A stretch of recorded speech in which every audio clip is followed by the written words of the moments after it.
Hello, hello. Hello, everyone. Hi, hi, hi. Nice to see you. Nice to see you. Welcome. I'm sure there'll be a few others joining us soon as well. We've had great sign up to this. But it's lovely to see you. You can have your cameras on or off. It's completely up to you. We're more than happy to see your lovely faces, but if you would rather not, that is absolutely fine from our perspective too. I can see a couple of familiar faces to me right now, which is very nice, very nice. Um, I'm going to start, and I'm sure people will join us as we continue. But hello, I am Lucy Cairncross. For those of you that don't know me, I am Managing Director at VMA Group. I've been with VMA Group for 18 years, people. 18 years. Long time, long time. It's my 18th anniversary very recently.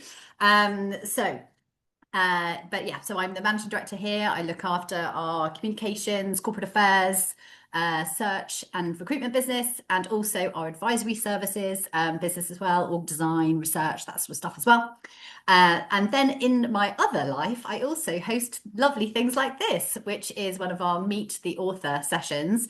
Some of you have probably been to a Meet the Author session before, possibly.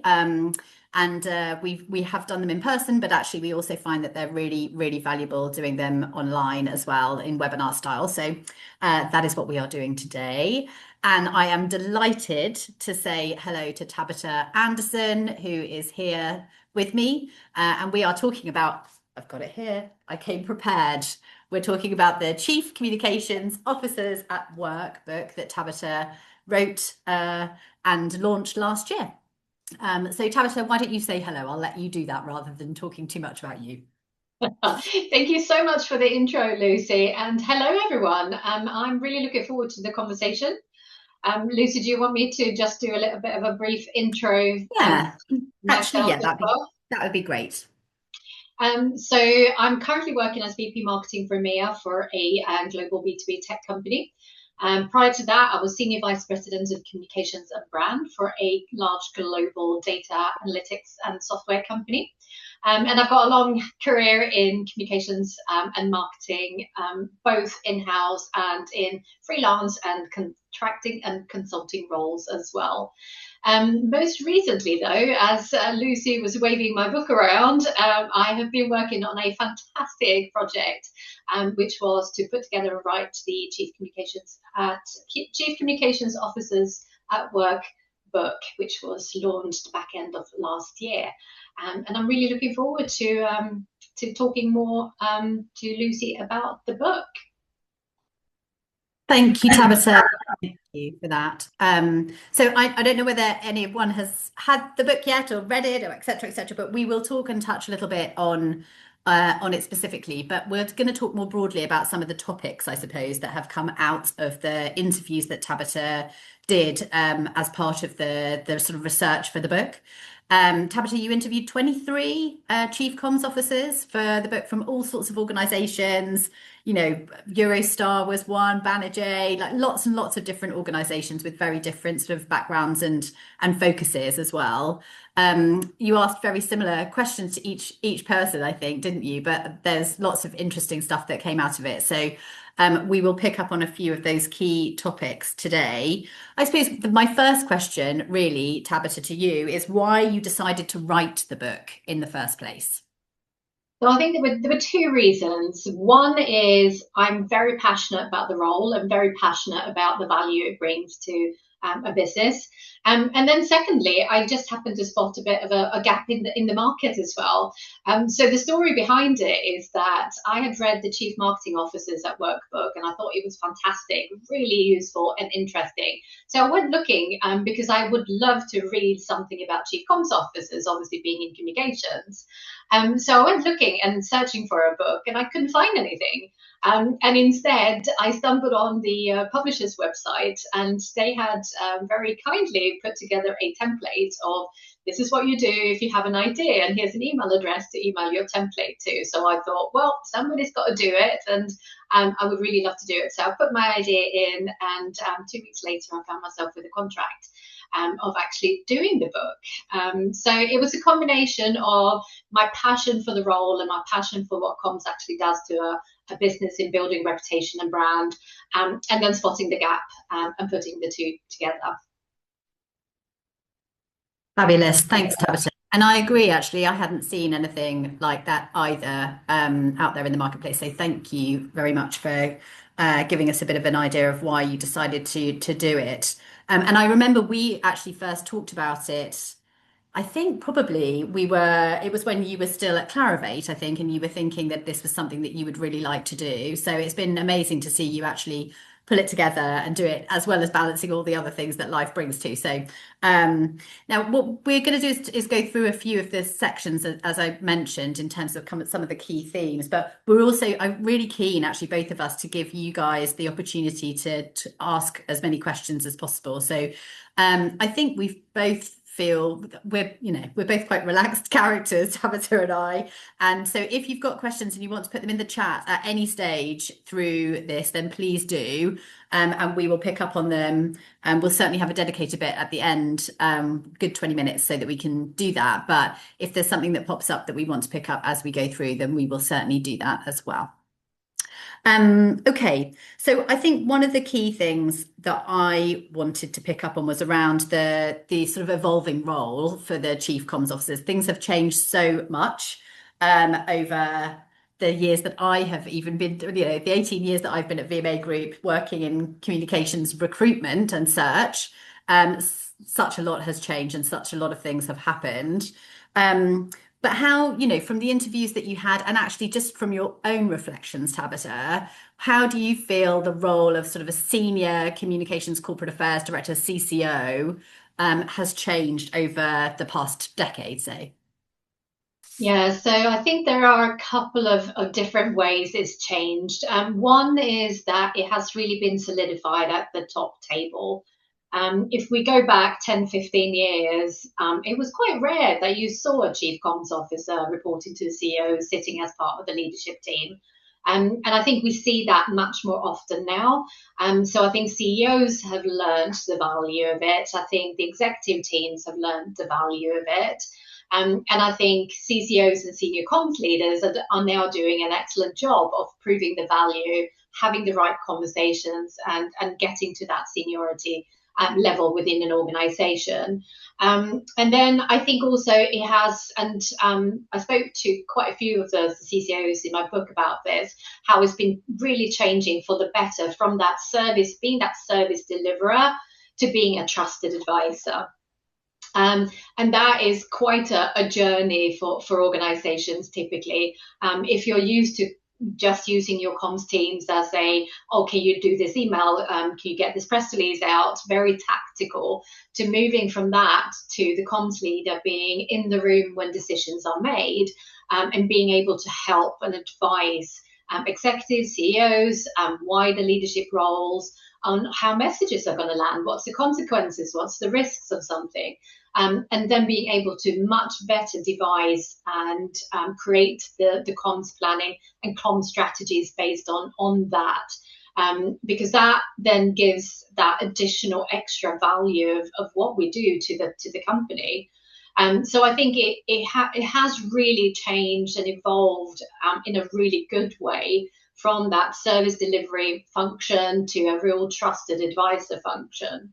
And quite a few of the people, the CCOs that I spoke to, they talk much more about that advisory, and being able to build relationship and manage stakeholders at that level. You're working with your executive team, you're working with your board, for example, you're working with wider leadership teams inside the business. And that is something that I think is good for us, and it's good for the profession, and it's also good for the organization. But that is really quite a big evolution. And I do see that as continuing, because I think we've done a lot to get the CCO and the comms leader role up to the table. We have started to cement it, but I think we have still a massive opportunity in continuing that work, and influencing more organizations, more CEOs, more C-level teams to really work together proactively with their comms leader to keep lifting that up. Thank you. Do you think that there's been any, I mean, in the last couple of years, in fact, well, obviously since COVID was such a significant moment in time for everyone, both personally and professionally. And I think communications had a huge part to play and an impact during that period of time. since that, and the sort of everything that's happened since that, which does seem to be a lot actually in the last 6 years, and even in the last couple of years, it's been quite a challenging place to be, being a communications professional, a leader. How do you feel about that in terms of what, has there been anything significant that you've really noted in the last 2 to 3 years even that's had a big impact on this role in particular? I think the ability to work and advise organizations in an ever changing macroeconomical, socio-economical climate has never been so big. I think also the world moves so fast now, the pace of everything is much quicker. If we go back 10, 15 years, if there was something that happened, you would typically have time. You have time to go and research, you have time to sit and think about your comm strategy, you have time to kind of talk to people. Now everything happens at such fast pace. You have um, the war in Ukraine, and then we had October 7, and then now we have the war in Iran, and then in between we have tariffs, and then etc. etc. etc. There seems to be always something happening now, and I think as a comms professional, we have to get comfortable with that. We have to get comfortable of working at pace. We have to become flexible and agile so we can go with the organization and advise and really work at the same pace as the organization. And I think coupled with that also comes the need to make sure that we're always up to date and up to speed. And something I did talk to most of the CCOs in the book about is how do you keep yourself abreast and how do you keep yourself up to date with everyone. And I think everyone was a really keen reader, really keen news sort of hacker, if you like. Everyone recognizes the need of actually we need to stay ahead of all of this. We have to make sure we read the news daily. We have to make sure we're plugged into the right news outlets, plugged into the right influencers, perhaps, depending on your organization, and always continue to stay abreast on that, because otherwise we'll be caught on the back foot. And that's not a good situation for comms to be. We need to be proactive. And I think that's something that I see just continuing to evolve because of the pace of the world. It's not going to stop. It's going to continue by the looks of what's happening at the moment. Yeah. Okay. Thank you. Thank you. Thinking about the sort of, I suppose, influence of comms and the sort of strategic side of the senior level leadership roles, what do you think is the difference between a good communications corporate affairs director and a great one? So I think a great CCO or comms leader has gained the trust of their CEO and the trust of the executives. So they are being invited into the room before decisions are made or as decisions are made rather than afterwards. Because that's really how you can move from being from being a service deliverer to a trusted advisor. And that takes time, I think, within organisations. And then I think another sign of a really great CCO is that they are a business leader first and a comms leader as part of it. So a lot of the CCOs I spoke to talked about business acumen and learning the operations of a business. How does a business work? Where does your sale come from? Where does the money come from? How does the finance piece work? How does it all fit together? What is the different roles of the different functions? And that very sort of basic business acumen is something that it takes, because there's a big difference between being a kind of mid-level comms leader where you live, breathe comms, and comms is your experience and expertise. But actually, when you get to that next step, you have to learn to be a business leader. And that is quite a big step. And it's something that I think is worth preparing for. But it's also what I see the big difference between a good and a great senior comms leader.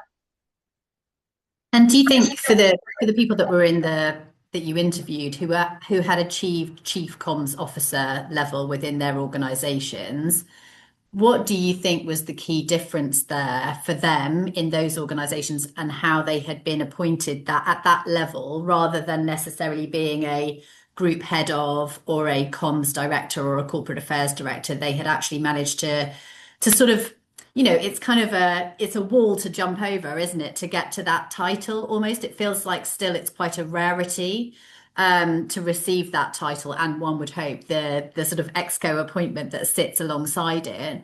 So why do you think they manage to achieve that in those organizations, whereas some others find it harder to do so in organizations? Yeah, so it's interesting because I talked about everyone's career journey and story because I'm really interested in how everyone got to that role and level, and it's interesting because everyone's path is different, right? So there isn't one answer to the question, because it all depends on the individual and the individual path. But there were a couple of things that sort of came out, and one was that they've learned about the business. So they've managed to kind of pick up on how the business operates across the board, not just comms, not just PR, not just internal comms, but actually as the organisation as a whole. And not everyone. So there were different ways to the CCO role. Some had been promoted internally, some had come in externally as an external hire. So there was a real mixture. It wasn't just one way. But I think what's interesting is that all of them said one piece of advice that they would give is to try and do lots of different things. It's good to have been in-house and do an agency and perhaps do a different function. To have the mixture of skills, it's a really good thing, especially when you come up to a more senior leader and need to be a business leader. So don't be afraid of kind of having a lattice career rather than a ladder career, as one of the people I interviewed said, because it's actually very useful. You gain experiences of comms from different perspectives, in an agency or versus in-house, etc. And it's very, very normal for comms leaders to have kind of gone through both sides and see the different perspectives. So I saw that in most of them, and had very sort of speckled backgrounds. Some came through the sort of normal, I wanted to be a journalist, got into PR agency, and kind of progressed from there. Some were completely different. Some had a very different background in a completely different area and field. And some had come through the sort of sales and marketing side as well. So don't be afraid of experimenting, doing different things, and adding to your comms career. I think was one of the key messages that came through. Yeah, that's great. Thank you, Tabitha. And I suppose that would help also in an organization which perhaps is a bit more not necessarily resistant to communication, but maybe doesn't understand the wider potential benefits and impacts that it can have at that, at that level. So having someone who's come from sort of different backgrounds and has had experimented with different areas and has a wider eye, maybe that might allow for more influence in that kind of environment. Whereas obviously some organizations are hugely bought into, some CEOs, etc., really understand the importance of that already. Just we mentioned about sort of the last few years and the level of kind of crisis and craziness that's been going on in the world. Was there any particular lesson shared around real life crisis scenarios, things that would be valuable for people to hear? Yes, everyone agreed that it's important to prepare, and I think that's quite basic but valuable. Being prepared beforehand. So prepare your plans, prepare your contact list, prepare your messaging, and have that already. But then also be prepared to throw that all out, because quite often now we can have crises that just we never thought would happen. I mean, if you go back 10 years, nobody would have ever thought that we'd have a pandemic on our hands.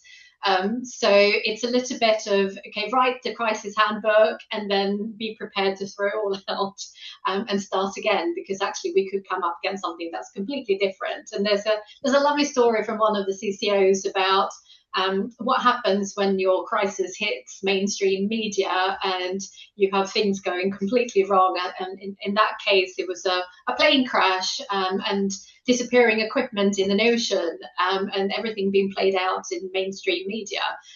How do you manage that, for example? Which I thought was a lovely story in the book. So yeah, be prepared, but also be prepared to throw everything out, because actually things move so quickly now. and you might just need to do something different.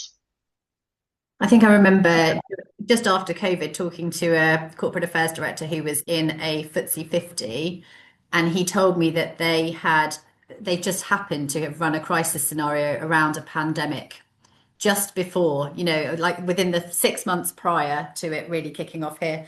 And that it was a slight, they just happened to have done it as a part of their protocols of how they do their testing. But that was something that person shared with me, which I thought was interesting, and it did help prepare them even more so, even though it was Yeah. crazy for everyone. Okay, thank you. In terms of leadership, and thinking about the future of the function, really, I suppose, what capabilities, things are changing a lot, thinking about AI, but in terms of what might define this sort of role in the future, what sort of capabilities, skills are going to be the most essential, would you say, for this CCO or leadership role in comms in the future, from what you've heard?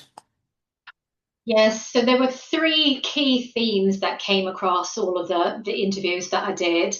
One was critical thinking, the other one was curiosity, and then the third one is courage. So critical thinking, we have a array of misinformation, we have fake news, there's just so much, there's conspiracy theories, there's all sorts that get spread really quickly. So it is really important part of the comms person's role to have that critical thinking, being able to evaluate, being able to look at source references, and making sure that you bring valid, solid references to the table, to what you do, to what your organization do. So having that eye and lens of being a critical thinker is something that came out in the interviews. And personally, I also believe it's going to be really critical going forwards, because the amount and the volume of content that we have being spread now is so much faster, so much bigger than ever before. So being able to actually delve down, find the truth, if you like, and find the valid points and applying that correctly and helping our organizations to do that, I think it's a critical skill going into the future. And then the curiosity is interesting, because I think we have to be curious about our organizations. So curious to find out what's happening, when it's happening, why it's happening, asking questions internally, and then curiosity externally. So asking the same questions about all the stakeholders outside of our organization, and asking those probing questions, and coming from a place of curiosity rather than criticism is something that I personally always find really, really helpful to uncover and explain situations further than perhaps just what you would typically do. And then the third one is courage. Sometimes it takes courage to speak up. And sometimes if you are the comms person, you might have a slightly different perspective than some of the other executives or someone else in the room. So having that courage to actually add a different lens to a conversation, or a decision or a plan, is also really needed in the role. And I think even more so going forwards as the world changes. Thank you. Yeah, I would certainly agree with that. Is there any other kind of a personal top tips, I suppose, that you might have for people that are really hoping that this pathway is part of their career, or maybe they're wanting to return to this kind of role, having perhaps been in it previously but not in it currently? Is there anything that you might add in terms of your advice or thoughts on that? Couple of things I would like to add. I think being proactive and stepping forwards is something that I've always worked with myself and my leadership team, and in terms of advising people. So even if you're not in a comms role, if you're in a marketing role, or if you're in whatever else it might be, being proactive, seeing the opportunities, stepping forward is absolutely key, I think, to building any career in any function. So that is something I would absolutely say. And then I think for comms in particular, something that I've seen is that we have to be comfortable to work in what I call the grey zone. Comms is not a black and white world. we don't necessarily always have, you come up with a decision or a scenario that you work with. There isn't always a yes or no answer. There isn't always a plan B, plan A, or you have to go down this route, because you could go down 5 different routes. So, and you have to, what we have to do is actually being able to have the conversations, to debate, to discuss the different routes and what would be good, bad, what's the risks, what's the consequences, what's the messaging, where could we land on either one of them. And we have to be very comfortable in that grey zone. Nothing in our role is, very rarely, a yes or no or a black and white way of going. And I see some people that can get quite stuck on that. Especially if they come from certain backgrounds where it's much more sort of, you do this and then you do that. It's much more linear. Comms is not linear. It is literally all over the place, and we have to be comfortable to work in that environment and being able to advise in those situations. So that's a couple of things I would say. Adaptability, Tabitha, seems to be the order of the day, doesn't it, really? Just picking up before we move to questions, I suppose, from the people who have joined us. I mean, AI, interestingly enough, so the interviews that you did for this book, you conducted them over a year ago, didn't you? I think. And Yeah. so it's not, it features in the book, it is definitely there, but interestingly, given the conversations that I am now having on a very regular basis as a part of my role, it didn't feature as heavily as perhaps if you were to rerun them now, it might do, or certainly in the next couple of years. I think it's going to really start to impact. So I know you can't draw this necessarily from the interviews that you had, but from your personal views, feelings, etc., how crystal balls are not my favorite thing these days. I used to think I had the, Mystic Meg sight, but I definitely do not. But I'd be fascinated to know how you think. What do you think? The next 3 years, 5 years. What do you think the impact of AI might be? Positively, negatively, more challengingly, whatever it is on the comms function, corporate affairs function. Yes, it is interesting though to look back, because it is literally only a year since I was doing the last of the interviews for the book, and it has moved so quickly in those 12 months. So in the conversations we were having a year ago, it was much more about would like to share best practices. Not a lot of people are doing much. There were a few of them that were way ahead of the trend doing things, but everyone was kind of watching, waiting, wondering what was going to happen and sitting back. And if we move forward to now, I think there's a lot more people are actually actively doing much more, many more comms teams and comms leaders proactively using AI to help us do things smarter, better, faster. There are different ways I think comms leaders have kind of started to figure out how to use it. I know in PR, for example, it's so much easier to pitch to journalists because actually you can use AI to help you build the picture of that journalist and build you that personalized pitch much faster now than what you were able to just a year ago. So I think we are getting better at figuring out the use cases for ourselves in comms as comms teams. But I also think there's a different aspect to AI, which we as comms people sit in a very unique position, because we also have to help our organizations building a good AI reputation. So we also need to make sure that we work with our legal officer, our risk officer, our business leaders on how's the ethic of this? How are we applying that as an organization, both externally and internally? So I think we sit in this dual role of having to help the organization use AI in an ethical and responsible way. And how do we communicate that to our stakeholders, whether that's clients, investors, or our internal employees? And then at the same time, we also have to think about, well, how can we apply that to us as a team? And I think we're in a unique position in that way. It's probably only a few other teams inside an organization that have to look at it from those two perspectives. So I think that probably also contributes to us perhaps being a little bit more behind, or a little bit more behind in terms of applying it to our teams, because we have to typically think about this from an organizational perspective before we think about it ourselves. I'm seeing much more use of AI in marketing than I am in comms at the moment, which is interesting. So I think we have an opportunity of actually sharing much more about what we do and what we can do with AI to help the comms function than what we're doing. I still think there's a lot of opportunity.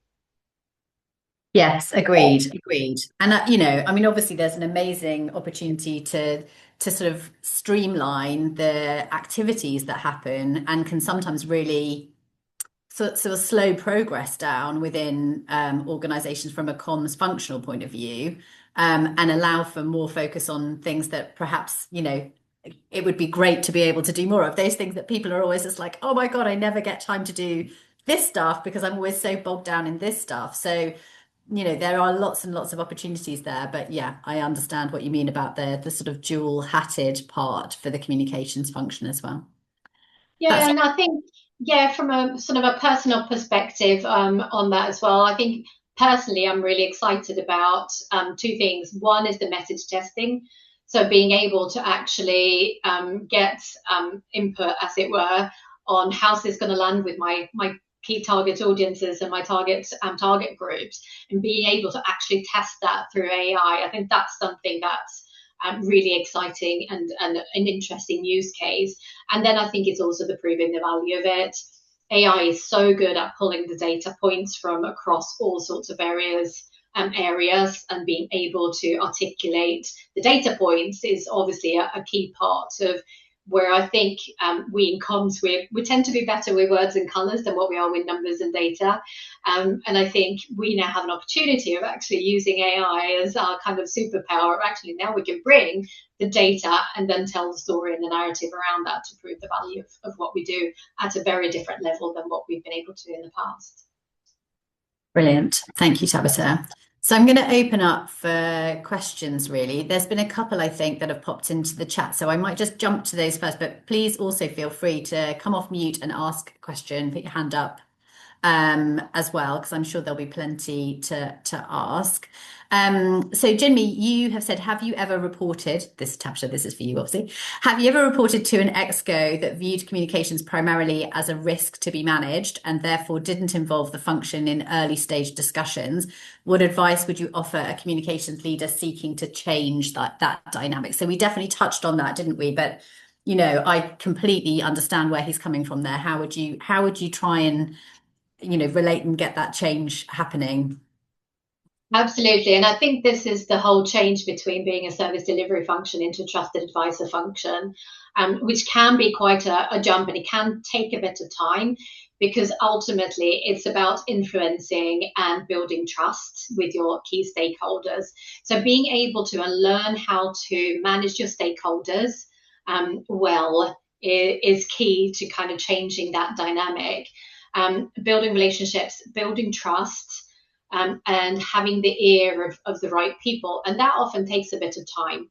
But this is also where that proactivity comes in. So being proactive and reaching out and say, hey, this is something that we could do even better. How about we team up? How about we partner up to do this better next time? And kind of adding your ideas and adding your thoughts. I think the more proactive you can be about building those relationships, the better it is. And then it depends a little bit on whereabouts in the organisation you're sitting, how supportive your immediate boss is of that. I've worked with some fantastic bosses that have gone, well, actually, our comms leader need to talk to the CEO, and I don't need to be in the room, and they need to go and talk to this other executive, and I don't need to be in the room. So a little bit is also about having that really good relationship with your immediate boss and having them help you open the doors. Brilliant, thank you. There's another question in which says, thank you, Tabitha. I'm still immersed in your book, so that's good. And such a gem that is needed right now in the profession. Any advice for folks wanting to grow from mid-level senior role in comms to CCO exec role? And what's your take on integrating marketing with comms, especially when the two are very different disciplines? So I think we touched a little bit on the advice, perhaps, side of things, but it would be interesting to maybe dig into that question around what's your take on integrating marketing with comms, especially when those are two very different disciplines. Yeah, absolutely. And I think there's a little bit of to me, there's a bit of a difference in terminology. So integrated marketing and PR, I'm a great believer in, because having those integrated programs that can run across different stakeholders with consistent messaging is absolutely imperative to driving and building your brand. So that should absolutely happen. Now, for me, if you're talking about comms, you're taking the next step up, if you like, and thinking about comms as a whole for the organization. So I think about internal and external comms, which is typically more than your integrated marketing mix. Saying that, I'm also a great believer of involving HR, for example, and the people function to build a brand, because I think it's really important that you have a consistent brand from a talent perspective and from an employee perspective, as well as externally. So I think there's a lot we can do to kind of work with our different stakeholders within an organization to tie things together. Because again, I think we have a very unique role, and it's quite unusual because we quite often, as comms leaders, sit across functions and have a different perspective into different functions that not every leader has. So again, I think the sort of advice of moving up and down is build your stakeholder groups across the organization is really important. But I do believe very, very much in integrated marketing and PR, because you have to run campaigns, you have to run your programs integrated, because otherwise you're going to build a brand that's not consistent, which is not, you're not going to have the same result. Thanks, Tabita. Thank you. Please do put questions in the chat if you've got any questions that you'd like to ask. And I'm sure if we have received this question: how are expectations of the CCO changing from boards and CEOs? Good question. Yeah, it's an interesting question. I think now more than ever, CEOs and boards are starting to think about reputation, because they understand the value and they understand the shift in perceptions, the shift in landscape. So there's more understanding of the importance and the equity a good reputation can have on your an impact on the brand if something goes wrong. I think a lot of CEOs and boards now understand that with social media, with everything being so visible, it also means that there's a much heightened risk. So I think from a CCO and board perspective, it is a lot about risk as well, and helping, and as a comms leader, helping the exec manage that risk is really important. And I think the risk perspective is probably landing more in that kind of board level than anything else, especially with the current climate and the current world situation. Thank you. Gemma's put a question in which says, I've started a comms role in the financial and tech sector. Congratulations, Gemma, which is new to me. How would you advise me to start those relationships with senior leaders successfully? So I would say build relationships and learn how to influence in a good way, without it being combative or critical, but learning those influencing skills, because a lot of what we do is managing by influencing rather than managing by control. So learning how to influence and work in that environment is a really useful skill to have as well. And then I think it's just, if you're brand new into a role, it's learn your company, learn your role, learn your market, learn your environment, and get really comfortable with having those conversations. And don't be afraid to join marketing meetings, sales meetings, any other meetings that you might be able to do, just to learn the organization. Because the more you can learn about the organizations, the better you're going to become as a comms person, and then the more you're going to be able to start building relationship with senior leaders. And then it depends obviously on if you're a small organization or large organization. Sometimes it takes longer time. Sometimes you need to find your gatekeepers within the organization. So if you're new, it's also always useful to do a stakeholder map. If you haven't and actually sitting down and looking at who are your stakeholders, how can you best influence them, and how you need to kind of work within an organization. I think also investing time in people personally is huge, because, we're still quite a sort of a kind of workforce now where people are all in different locations, different, time frames, all that sort of stuff, time zones, obviously, sometimes too, but where possible, particularly when you're new, but at any stage, I think it's still really important for comms people to make sure that they're getting in person, face time with their stakeholders and with the people in the business, and certainly getting to know people. I noticed that enormously with the job that I do. When you're investing time meeting people in person, it's not always possible. You have time challenges that make that really, really difficult to manage, but it does make a huge difference when you are doing that, because the relationships that you build, are only enhanced with that sort of time in person where possible, as well. So that would Absolutely. just be another thing. Yeah, I agree.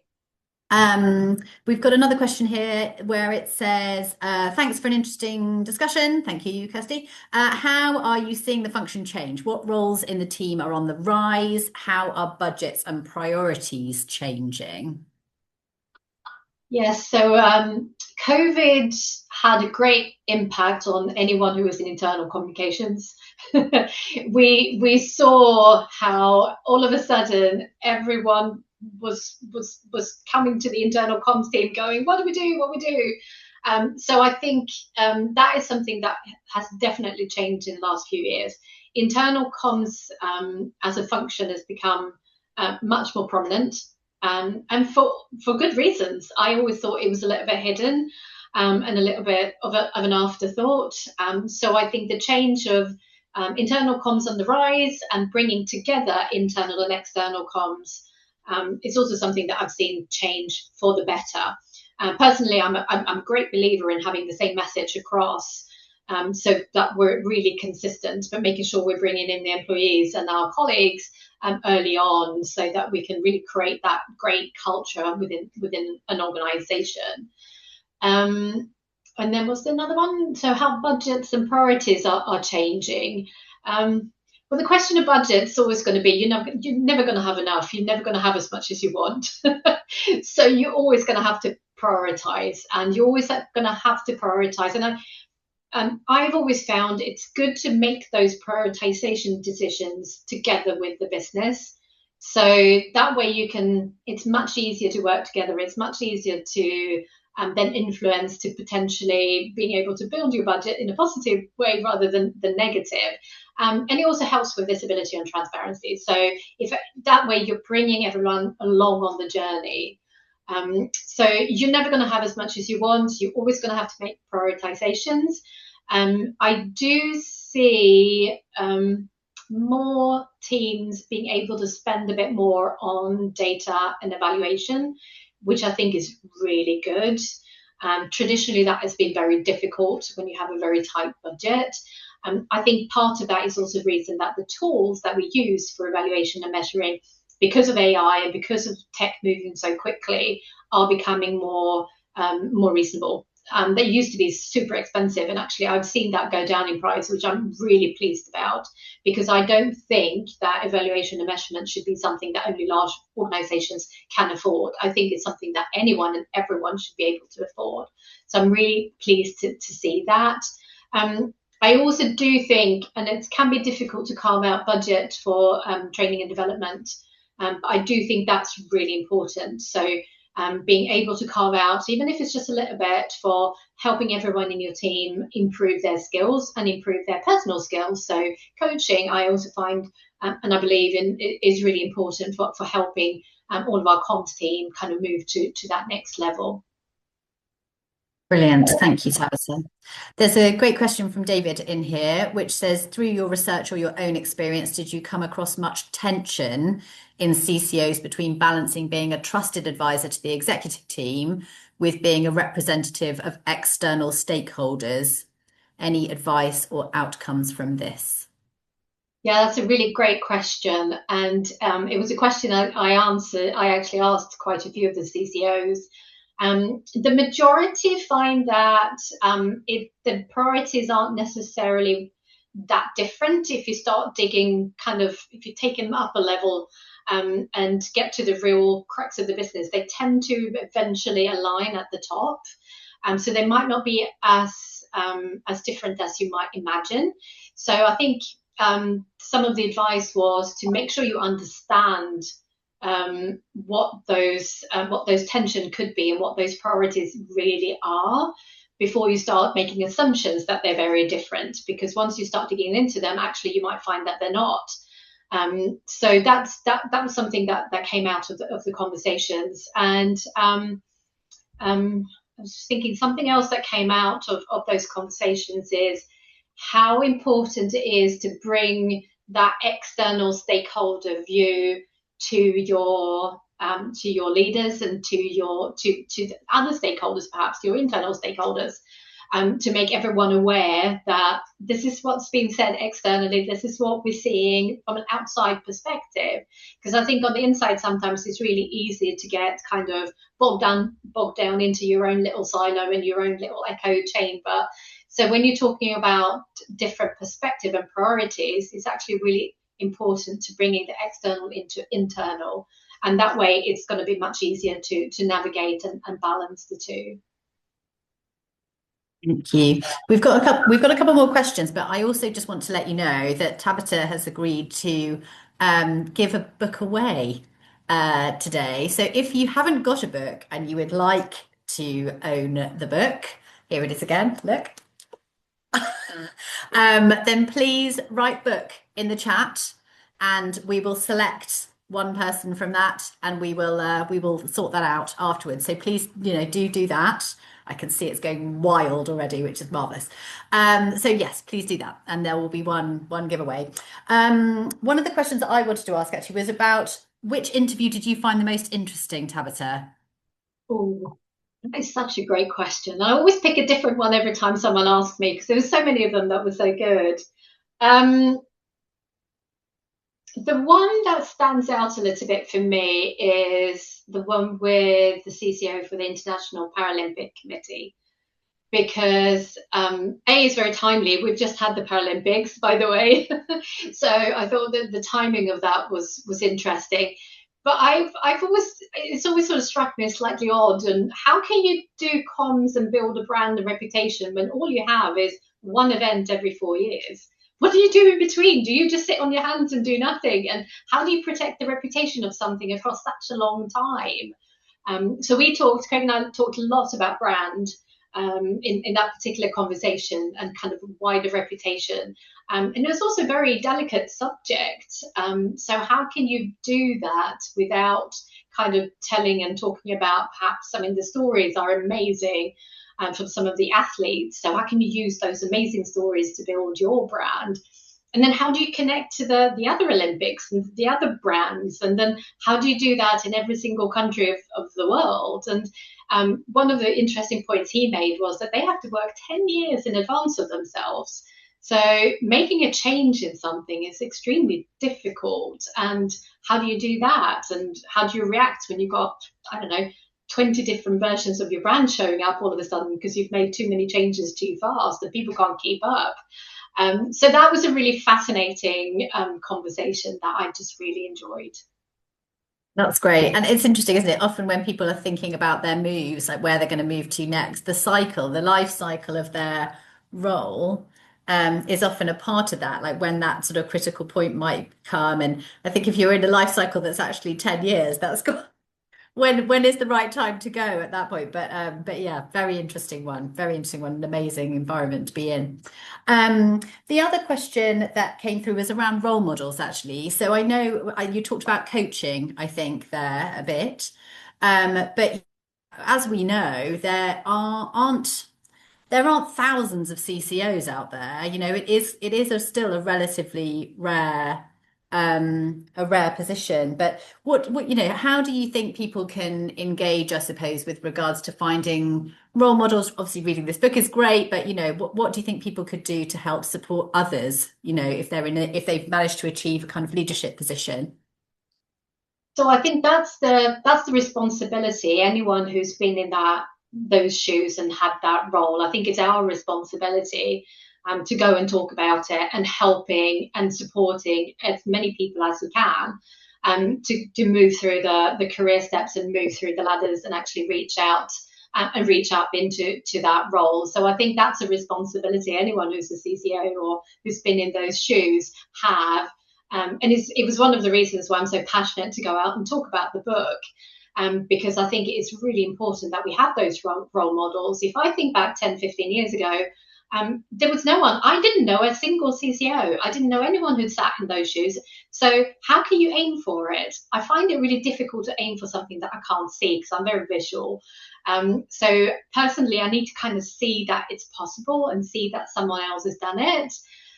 So I think it's also then the responsibility of everyone who's been in those shoes to actually talk about it, to amplify the voices, and to show up and help others, which I think is just really important in any way, shape we can. Thank you. Yeah, no, I would agree with that very much so. And it's, as everyone knows, it's a really difficult time coming into the market, the job market at the moment. Anyone who's got kind of kids who've graduated or are trying to get their first job, it's really, really difficult, isn't there? So having the support and someone to look up to, I think has always been really, really important for people coming through. So yeah, it's great that you have done this, and obviously people being quite public and open and sharing things on LinkedIn and all of that sort of stuff, but also engaging with people through networks, etc., is a really good way to do it. Okay, I'm conscious of the time, so I know that we talked a little bit about maybe a key takeaway that you and I have got from this session, but also from the book as well. So Tabita, what do you think your takeaway is from this and also the book? So from the book, I would say trust is such a key core message that goes through every single conversation. Building trust with your CEO, building trust with your stakeholders, internally, externally, across the organization and across the wider environment that your organization operates in is just so important. And also, and that takes time. And sometimes you have to give it time. We have to be patient and keep at it, and making sure we're making those personal connections as we talked about, so that we're showing up as the best as we can every time we show up consistently, so that we can really build that trust and have the ears of the leaders that need our support and need our help. To me, that's a big takeaway from the book, and also in terms of, I think, personally, and how we operate as comms leaders within our organisations. Yeah, I think one of the other lovely things that you shared with me, Tabitha, as well, is that people that you interviewed, they love their jobs, don't they? They love the job of comms. Yes, everyone that I spoke to said how much fun this job is. Everyone loved the job. Everyone loves the career progression of the different types of jobs that they've been doing, the different types of roles we get involved in, the different types of projects that we work on. There really isn't a lot of other roles and functions that you get to do so much in. So it was really lovely to hear all of them smiling and just expressing how much fun they thought the job and the profession is. So that was really lovely to see, actually, and hear throughout all of the conversations. It's a great job. It's fun. It's very rewarding as well. Yes, it's challenging at times, isn't it? But definitely rewarding for sure. And I think that I love being in the role that I am, supporting the industry as well, and the people that I meet and the sort of interesting stories and tales that they have. Their own storytelling is always brilliant, and then they're also in organisations where they're telling that organisation story too. So it's a great environment to be in, and you can really see how much people value it and how important it is. I think it is challenging. There's no doubt about it. At the moment, it's a really difficult time. And I think some of the things that um, in markets like this, it can be a very difficult time because you don't necessarily feel like you're front and center, maybe in the same way that you do when there's, when like during COVID, where it was so essential and comms was absolutely being looked at, particularly on the internal side. So I think everything goes in waves, doesn't it, really? But I think, yeah, it is an amazing career to be in. So I hope you all enjoy it as much as the people in the book obviously did as well. Okay, so with the last few minutes, I think just to say, obviously, we will choose somebody from the who's written book. Thank you for everyone who has done that. Um, I want to say thank you to Tabita as well, not only for writing the book, which is brilliant, and for all of the people that were involved in that too, but actually for agreeing to do this and to talking and sharing her own views as well as the views of the people that shared that with her. Um, and it's a real pleasure speaking to her and to find out a bit more about how she feels about this amazing industry that you are all in. And thank you to all of you for joining and signing up and wanting to listen. I'm sure please do connect with Tabita and obviously with me as well. We would be really keen to connect with you on LinkedIn, etc. I know some of your names already, so but yeah, would be really, really keen to do that. I'm sure there's some other questions that people might have. And I suspect maybe there'll be another book in you yet, Tabita. What do you reckon? What's book two going to be? Who knows? Who knows? Watch this space is all I can say. Thank you all for all of your questions as well. And I hope you go and enjoy the lovely sunny day. Well, it was sunny the last time I looked out there, but we hope you enjoy your day. But yeah, thank you very much for joining us today as well. Okay, bye bye.